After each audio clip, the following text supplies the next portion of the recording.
Hey guys, this is KKS and अभी आप लोग देख रहे हैं केकेएस कंप्यूटर साइंस। एंड अभी हम लोग कर रहे हैं कॉम्बिनेशनल सर्किट। और कॉम्बिनेशनल सर्किट में हम लोग बहुत सारे टॉपिक को ऑलरेडी देख लिए हैं, कवर कर लिए हैं और उसको अच्छे से डिटेल में एक्सप्लेन करके एग्जांपल के साथ समझे हैं। ओके। और कॉम्बिनेशनल सर्किट में ही थोड़ा सा हम आगे बढ़ते हुए नेक्स्ट टॉपिक डिस्कस करने जा रहे हैं, जो कि है डीमक्स। इससे पहले हमने मक्स को अच्छे से पूरा कंप्लीट कर लिया है, बहुत सारा उसमें एग्जाम्पल भी देखे थे। और अब हम लोग डीमक्स देखते हैं। तो वो डिमक्स मतलब होता क्या है वो समझते हैं। तो जैसे मक्स होता है, उसी का जस्ट अपोजिट जो है वो है डिमक्स। ये क्या है वो समझते हैं। Okay. What is demux? The demux is a combinational circuit. Okay, demux को पूरा नाम क्या है? Demultiplexer. जैसे मक्स का पूरा नाम क्या था? मल्टीप्लेक्सर। वैसे ही demux means demultiplexer. Okay. तो ये क्या है? एक कॉम्बिनेशनल सर्किट है that takes one input and route it one and many output depending upon select line। जैसा सेलेक्ट लाइन रहेगा वैसा काम करेगा। जैसे कि मक्स में क्या हो रहा था, जैसे यहाँ पे अगर हम चित्र बनाने का कोशिश करें, यहाँ पे हम पिक्चर बनाए मक्स का, तो ये मक्स में हो रहा था इस टाइप से। ओके। और इसी को जस्ट अगर हम अपोजिट कर दें, ठीक है, इसी को जस्ट हम घुमा दें इस टाइप से, तो ये हो जाएगा डीमक्स का। ओके। कहना क्या चाहते हैं वो समझिएगा। जैसे यहाँ पे क्या था, ये मेरा 2x1 मक्स था। क्या? 2x1 मक्स मीन्स यहाँ पे इनपुट I0 एंड I1 क्या है? ये इनपुट था और यहाँ पे सेलेक्ट लाइन मान लेते हैं S0 सेलेक्ट लाइन था। ओके। तो ये क्या कर रहा था? मल्टीपल इनपुट से एक आउटपुट जनरेट कर रहा था। वट वहीं पे अगर हम डी मक्स का बात करें, तो ये क्या करता है?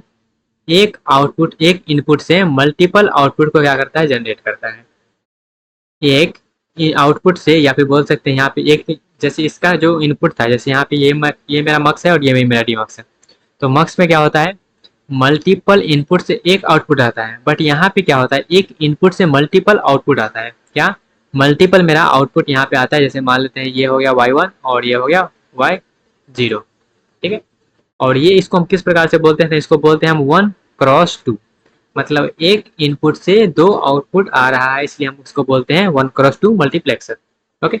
और यहाँ पर भी सेलेक्ट लाइन होता है, जैसे कि हम मान लेते हैं ये क्या है? Select line S0। ओके। तो इस टाइप से आप समझ सकते हैं। बट यहाँ पे अगर जनरलाइज करिएगा तो सेम उसी प्रकार से जनरलाइज कर सकते हैं। और यहाँ पे एक चीज़ और, जैसे कि सेलेक्ट लाइन के अकॉर्डिंग अगर बात करें, तो यहाँ पे मान लेते हैं, या फिर नेक्स्ट पेज में ले लेते हैं उसको। ओके। जैसे मान लेते हैं ये मेरा क्या है? ये मेरे पास यहाँ पे डीमक्स है ये। ओके। इसको इस तरह से घुमा देते हैं। ये मेरा क्या है? डीमक्स। एक यहाँ पे मेरा आ रहा है इनपुट और यहाँ पे आ रहा है मल्टीपल आउटपुट। मल्टीपल आउटपुट यहाँ पे मान लेते हैं वाई। यहाँ पे मल्टीपल आउटपुट मीन्स 2 के पावर n आउटपुट मान लेते हैं। ठीक है। तो यहाँ पे कितना सेलेक्ट लाइन होना चाहिए? तो सेलेक्ट लाइन का जो नंबर है वो डिनोट करता है यहाँ पे 2 के पावर n। जैसे यहाँ पे 2 के पावर n है, तो यहाँ पे n जो है वो सेलेक्ट लाइन है। n सेलेक्ट लाइन है तो वो 2 के पावर n आउटपुट को जनरेट करके देगा। इसको बोलते हैं 1x n मक्स। ठीक है। 1x2 के पावर n, तो कितना आउटपुट दे रहा है? तो 2 के पावर n मक्स हो गया ये। ओके। आई होप आपको क्लियर हुआ होगा कि किस प्रकार से हम मक्स, और यहाँ पे सॉरी ये मक्स नहीं, ये है डी मक्स। ओके। ये है डी मक्स। ओके। डी मक्स। तो इस तरह से जैसे मक्स था वैसे ही डी मक्स है। तो इसको कैसे समझेंगे, इसको कैसे हम डिजाइन करेंगे? तो चलिए डिजाइनिंग के ऊपर चलते हैं। जैसे आप मक्स समझ चुके हैं तो इसको आप इजिली समझ सकते हैं। जैसे कि हम सबसे पहले डिजाइन करने वाले हैं, design 1x2 demux. 1x2 demux को क्या करना है? डिजाइन करना है। तो डिजाइन करने के लिए हमारे पास, जब भी हम कोई भी कॉम्बिनेशनल सर्किट को डिजाइन करते हैं, तो हमारे पास वही एल्गोरिथम का 5 स्टेप आता है। जो कि पहला स्टेप बोलता है हमको उस सर्किट में कितना इनपुट है, कितना आउटपुट है, किस पे कौन सा डिपेंड है, वहां पे सब बताना होता है। ओके। तो सबसे पहले हम लोग स्टेप 1 करते हैं। स्टेप 1। स्टेप 1 क्या कहता है? स्टेप 1 कहता है हमारे पास कितना इनपुट एंड कितना आउटपुट है, वो कैसे डिपेंड है वो बताना है। ठीक है। तो यहाँ पे हम बना लिए हैं डीमक्स। ओके। यहाँ पे इस टाइप से नहीं बनाते हैं, यहाँ पे हम चित्र ही बना लेते हैं, ये वाला लेके। ओके। ओके, ये हो गया हमारे पास डिमक्स। और यहाँ पे मेरा एक इनपुट।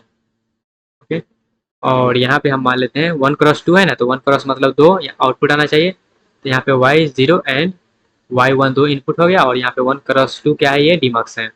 ओके, और यहाँ पे सेलेक्ट लाइन कितना आना चाहिए, तो सेलेक्ट लाइन आना चाहिए एक सेलेक्ट लाइन, तो यहाँ पे S0 हम एक सेलेक्ट लाइन मान लेते हैं। ओके, तो स्टेप 1 क्लियर हो गया, इनपुट एंड आउटपुट देख लिए। अब चलते हैं स्टेप 2 में। स्टेप 2, तो स्टेप 2 कहता है क्या, स्टेप 2 कहता है आप यहाँ पे इसका ट्रूथ टेबल बनाओ। तो ट्रूथ टेबल बनाते हैं। तो ट्रूथ टेबल जो मेरा आउटपुट है वो किस पे डिपेंड कर रहा है, सेलेक्ट लाइन पे। सेलेक्ट लाइन और कितना आउटपुट आ रहा है, तो y0 एंड y1 दो आउटपुट आ रहा है। ओके, तो सेलेक्ट लाइन मेरे पास एक ही सेलेक्ट लाइन है, तो कितना पॉसिबिलिटी हो सकता है, या तो 0 या तो 1। ओके, जब मेरे पास 0 है, सेलेक्ट लाइन का वैल्यू 0 है, तो आउटपुट कौन सा आएगा, y0 आएगा। जब y0 आएगा तो यहाँ पे इनपुट आएगा और ये 0 रहेगा। जब सेलेक्ट लाइन मेरे पास 1 रहेगा, तो y1 0 रहेगा और y1 मेरा इनपुट आउटपुट देगा। ओके, तो यहाँ पे ये वाला इनपुट, यहाँ पे i जो वैल्यू है ये आ जाएगा यहाँ पे, और ये i आ जाएगा यहाँ पे। तो ये हो रहा स्टेप 2 जो कि है ट्रूथ टेबल। नेक्स्ट स्टेप में चलते हैं। नेक्स्ट स्टेप हमारे पास है स्टेप 3। और स्टेप 3 कहता है हमको क्या करना है, लॉजिकल एक्सप्रेशन लिखना है। तो लॉजिकल एक्सप्रेशन लिखेंगे किसके हेल्प से, ट्रूथ टेबल के हेल्प से। तो सबसे पहले हम y0 आउटपुट के लिए लिख रहे हैं। तो आउटपुट यहाँ पे क्या हो जाएगा, i एंड S0 में s का वैल्यू क्या है, 0 है, मतलब क्या है, वहाँ पे कम्प्लीमेंट है।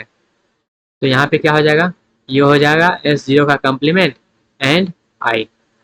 S0 का कम्प्लीमेंट एंड i, क्योंकि यहाँ पे क्या है, ये y0 के पास आ रहा है, तो y0 का हम लिख रहे हैं, इसलिए जहाँ जहाँ 1 है वहाँ वहाँ वो वैल्यू आएगा। सेम वहीं पे अगर हम लिखें y1 के लिए, ठीक है, सेम अगर हम लिखें y1 के लिए, तो क्या हो जाएगा, ये हो जाएगा हमारे पास, ये जो है S0 के पास 1 है, मतलब ये सिंपल सा आएगा S0 एंड यहाँ पे आ जाएगा i। ओके, तो ये हमने क्या, इसका जो मिनिमाइजेशन वाला टर्म है वो एक्सप्रेशन भी लिख लिए हैं। स्टेप 4 में आते हैं, क्या इसको हम मिनिमाइज कर सकते हैं।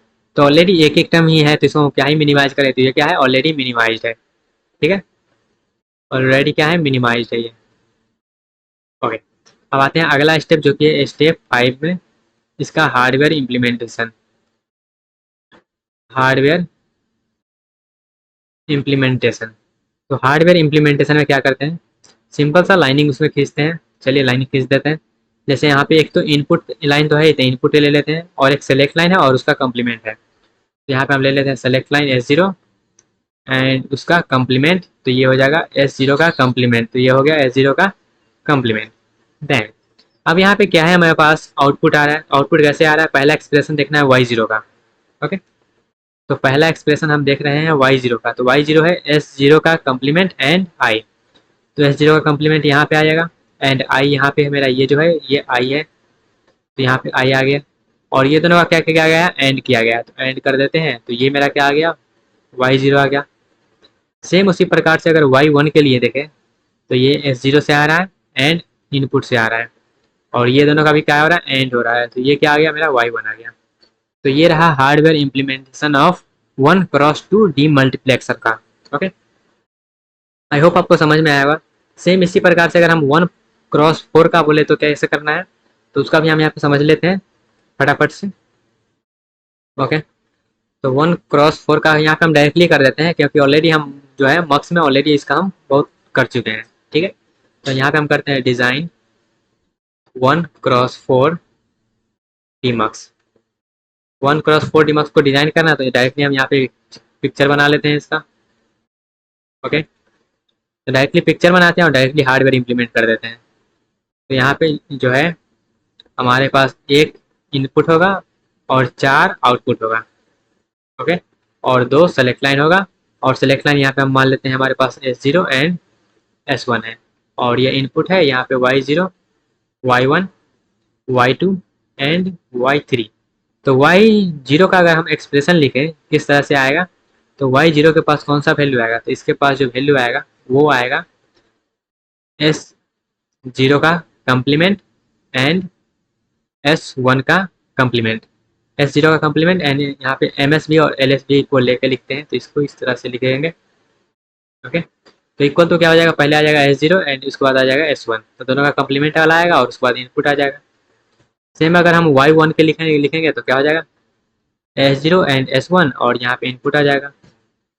सेम अगर हम इसके लिए लिखेंगे तो यहाँ पे आ जाएगा कम्प्लीमेंट, यहाँ पे आ जाएगा इनपुट, और यहाँ पे लिखेंगे तो क्या हो जाएगा, यहाँ पे आ जाएगा इस तरह का। ओके, तो ये डायरेक्टली हम क्या किए, एक्सप्रेशन लिख दिए हैं उसका। तो जो मेरा डीमल्टीप्लेक्सर होता है, डीमल्टीप्लेक्सर को हम एंड लॉजिक भी बोलते हैं, क्या एंड लॉजिक भी बोलते हैं, क्योंकि वहाँ पे क्या होता है, वो एंडिंग करके हमको सब कुछ देता है। ओके, देख रहे हैं सब जगह क्या है, एंड है, कहीं पे भी और का यूज़ नहीं किया गया है। तो इसको अगर हम कहें बनाएंगे, डायरेक्टली इसका हार्डवेयर इम्प्लीमेंटेशन करेंगे हम, तो यहाँ पे हार्डवेयर इम्प्लीमेंट कर देते हैं। ओके, तो ये मेरा हो गया एक इनपुट लाइन, और उसके बाद मेरा हो गया ये सेलेक्ट लाइन, और ये हो गया उसका सेलेक्ट लाइन। ओके, और ये हो गया उसका कम्प्लीमेंट का, एंड ये हो गया इसका कम्प्लीमेंट का। ओके, अब चलिए ये मेरे पास हो गया क्या, ये हो गया इनपुट, एंड ये हो गया S0, और S0 में एंड यहाँ पे नॉट गेट लगा देंगे तो ये S0 का कम्प्लीमेंट हो गया। ये है S1, और S1 में यहाँ पे हम नॉट गेट लगा देंगे तो ये हो जाएगा S1 का कम्प्लीमेंट। ओके, अब यहाँ पे हम करते हैं इसका हार्डवेयर इम्प्लीमेंटेशन। जैसे कि Y0 का कहेंगे तो वो क्या होगा, वो आएगा S1 का कम्प्लीमेंट से, एंड S0 के कम्प्लीमेंट से, एंड इनपुट, इतना ही आएगा। और इस सबका क्या करना है, एंड करना है। तो ये मेरे पास दे देगा Y0। ओके, Y1 में करेंगे तो वो क्या करेगा, S1 का कम्प्लीमेंट वाला दे देगा, एंड S0 दे देगा, एंड उसके बाद इनपुट दे देगा। तो ये दे देगा मेरे पास Y1। सेम अगर Y2 के लिए बात करें तो ये दे देगा S1, एंड उसके बाद S0 का कम्प्लीमेंट दे देगा, एंड इनपुट दे देगा। इसका कर देते हैं तो ये देगा Y2। सेम इसी प्रकार से अगर हम करें Y3 के लिए, तो ये इनपुट तो देगा ही, पहले दे देगा S0, उसके बाद दे देगा S1, उसके बाद दे देगा इनपुट, और ये सब का क्या करेगा, एंड करके यह मेरा हो गया Y3। तो इस तरह से हम हार्डवेयर इम्प्लीमेंटेशन करते हैं डी मल्टीप्लेक्सर, जो कि है 1x4 डी मल्टीप्लेक्सर।